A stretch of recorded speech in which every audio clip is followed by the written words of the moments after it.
Crossover Nexus was truly an episode that Cartoon Arc fans old and new could have a fun time watching. It offered a cool little story featuring KO and a few other modern show characters, while also featuring tons and tons of references to the network's past. Well, we now have some extra details as to what went on during the production of Crossover Nexus, and it's all revealed by OKKO creator Ian Jones-Cordy on Twitter. This is legitimately a thread about all the work that went on behind the scenes of Crossover Nexus, OKKO's tribute to Cartoon Arc that all happened in 11 minutes because of our staff who truly care about the past as much as you. Read and cry, I about did. Okay, just as a side note, Ian phrased this just like that really popular tweet going around by the rise and fall of Nickelodeon. It's a meme now, just accept it, but it'll probably be a dead meme by the time you watch this video anyway. The idea for Crossover Nexus originates from a set of 5 OKKO episodes we did set at the superhero school Point Prep. Our bosses thought the idea of a school for heroes might lend itself to a couple cameos of heroes from other CN shows. Ian is referring to some of the most recent episodes featuring this Academy for Heroes. While I haven't actually caught up with the series and I haven't seen any of the Point Prep arc, this is looking a lot like My Hero Academia, but that's an entire topic for another time. That didn't sit right with us though. When OKKO does a crossover, we want the crossover aspect to be the main event! So we hatched the plan to create a separate brand new 22-minute special that brought together all the characters one by one. Right away, you can tell that Ian definitely has passion in what he's creating. Instead of just going with the network's idea of having maybe a few Cartoon Arc cameos in the Hero Academy, he wanted to make sure that the focus would be the crossover and the bonus characters wouldn't just appear in the background. Also, notice how he says that the special was planned to be 22 minutes long, and we know that the end result was unfortunately 11 minutes. The original pitch had a different setting where the characters, hypnotized by the evil red pen, strikes drone in the final, first battled each other before teaming up. It also included a moment where KO meets Ruby and Sapphire. Here we have a nice deleted scene featuring KO, Ruby, and Sapphire. To be honest, it probably would have been a lot better if he met with both of them instead of just Garnet, because, I don't know, both KO and Ruby feel so similar and I'd love to see how they actually react to each other. Plus, this deleted screen cap just emphasizes that they basically act the same. Imagine this face fully colored and animated, it would be like the perfect response image to basically any question ever.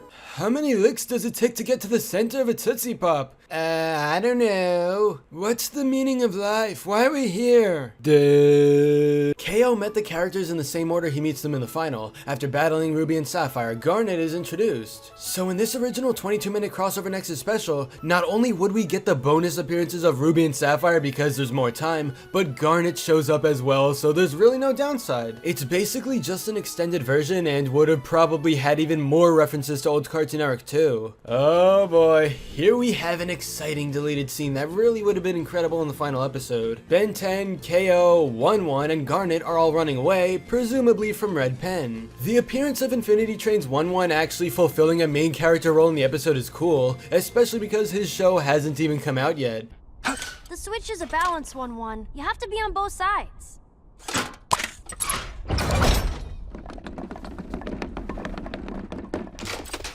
Solved! Yay! Yay us! Yes! No, Nos.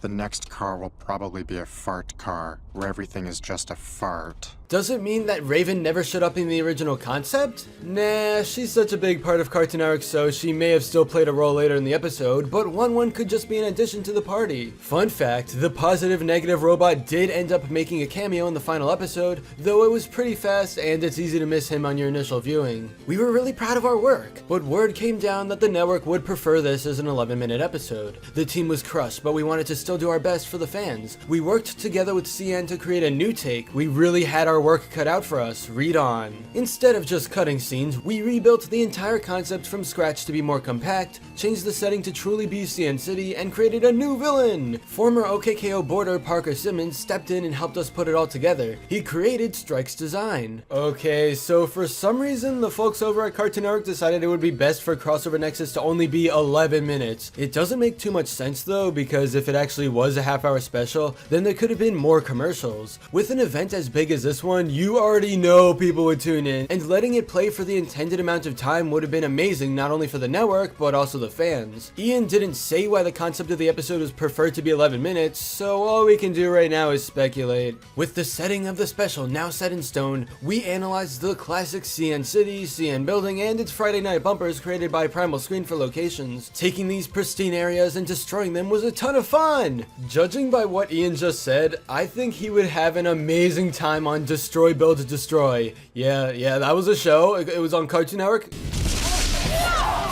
Okay, just forget I said that. We don't speak of Cartoon Network live action. Anyway, this is where the really good stuff comes in. The team behind Crossover Nexus really did the research to craft something that would feel completely authentic and appeal to the old school Cartoon Network fans. They found a ton of different places, and Ian goes on to explain the process of getting old cartoon character sheets so that these characters could be animated and sized properly. Side note, it's true! We left out Class of 3000 and Secret Saturdays. Those characters were in scenes that ended up on the cutting room floor. A project this big is going to have some missed opportunities. We beg your forgiveness. Okay, Ian, let's be real. You don't have to apologize because what you created was amazing. Now, as you can probably imagine, not every single Cartoon Network property was used in the special. It makes sense too, because in a short 11 minutes, cramming every little possible thing from the channel's past would just feel like too much. It's cool to see that Class of 3000 and Secret Saturdays would be referenced in the original expanded concept though. We also had a ball putting together the original backgrounds for the episode, which included tons of blink and you'll miss it spots of graffiti referencing tons of old CN blocks and promos. Here's our compilation of just some of them. You'll probably recognize a few of these if you grew up with Cartoon Network, and maybe you don't know a bunch of them either because some are extremely obscure.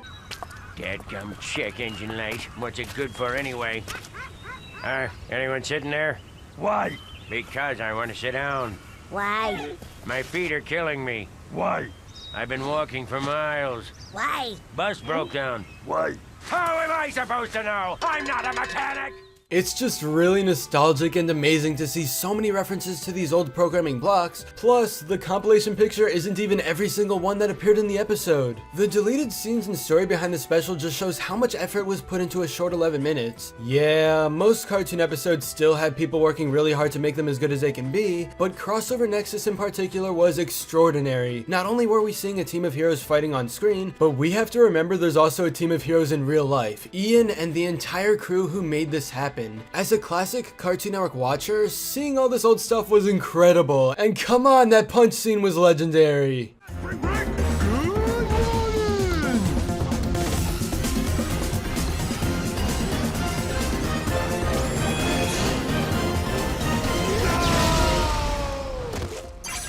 If for some strange reason you still haven't seen the special, then what are you doing? Go watch it like now. It's pretty cool. But anyway, that's all for this video. Subscribe for more awesome cartoon videos. Give it a thumbs up and comment below and let me know what you think. Thanks for watching, and I'll see you guys next time.